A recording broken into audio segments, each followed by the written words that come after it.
भारत अपना 77वां गणतंत्र दिवस मना रहा है।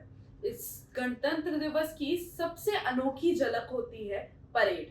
क्या आपने कभी सोचा है कि परेड कहाँ से शुरू होगी, कहाँ से परेड ओरिजिनेट हुई होगी और इसके पीछे का कारण क्या होगा? इजिप्ट में सबसे पहले परेड करी गई थी लगभग 4000 साल पहले।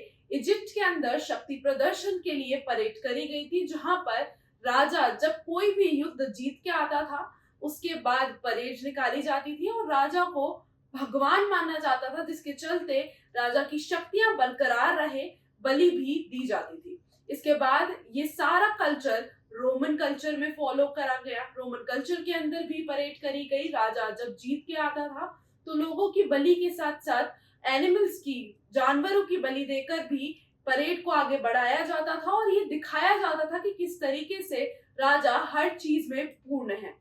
जब चीजें मोनार्की से डेमोक्रेटिक के एरिया की तरफ बढ़ने लगी तो सबसे पहले परेड करी गई यूएसए में।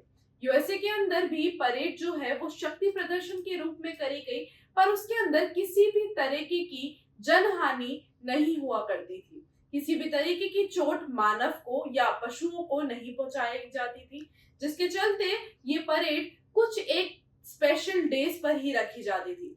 जिसके बाद परेड का कल्चर वर्ल्ड वाइड फॉलो होने लगा। जैसा कि हम जानते हैं कि जिस तरीके से कम्युनिकेशन वेस्ट से ईस्ट की तरफ फैला, उसी तरीके से परेड का कल्चर भी वेस्ट से ईस्ट की तरफ फैला। इसके साथ ही अब अगर बात करें भारत की, तो भारत एक ऐसा देश है जो कि परेड को आज भी अपनी प्रतिष्ठा मानता है। बहुत से देश ऐसे हैं जो ये मानते हैं कि परेड फिजूल खर्ची है, इसमें बहुत सारे इक्विपमेंट्स लगते हैं और इसके साथ ही क्यों हमें शक्ति प्रदर्शन लोगों को दिखाना है, जो है हमारे पास वो हमारे लिए काफी है। इसके साथ ही अगर बात करें चाइना की, तो चाइना के अंदर भी वो अपनी नई टेक्नोलॉजीज को लोगों तक पहुंचाने के लिए, नई टेक्नोलॉजीज को पूरे वर्ल्ड वाइड दिखाने के लिए परेड का इस्तेमाल करता है। और वहीं अगर रशिया की हम लोग बात करें, तो रशिया के अंदर भी उनके नए नए टैंक्स को शोकेस करने के लिए रशिया परेड का इस्तेमाल करता है।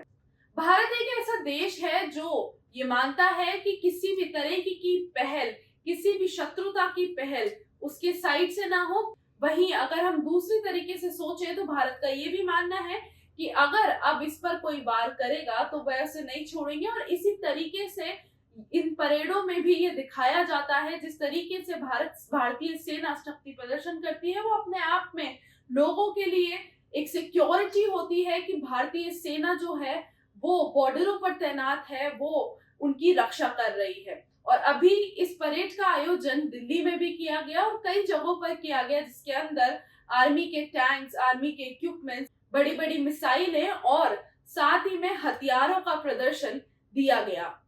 आज के लिए बस इतना ही। देश और दुनिया की तमाम जानकारी के लिए देखते रहिए प्लैनेट पहाड़।